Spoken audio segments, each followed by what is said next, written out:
দেয়াপাড়া অভয়নগর লড়াইয়ের মাঠে উত্তেজনা, ফকিরের কর্মকাণ্ডে ক্ষোভ, জনি ফারাজির প্রতিবাদ।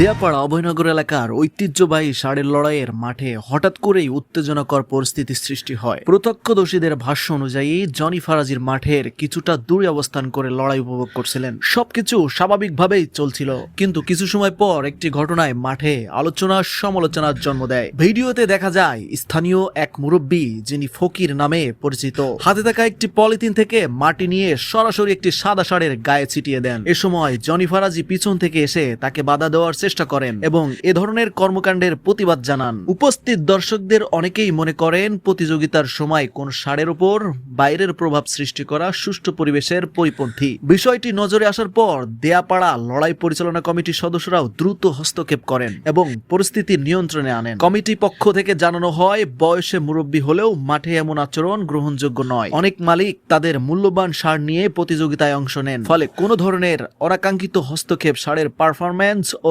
নিরাপত্তার উপর নেতিবাচক প্রভাব ফেলতে পারে। স্থানীয়দের দাবি, ভবিষ্যতে এমন ঘটনা এড়াতে মাঠে আরো কঠোর নজরদারি ও সুশৃঙ্খলা নিশ্চিত করা প্রয়োজন, যাতে প্রতিযোগিতা সুষ্ঠু ও সুন্দর পরিবেশ সম্পন্ন হয়।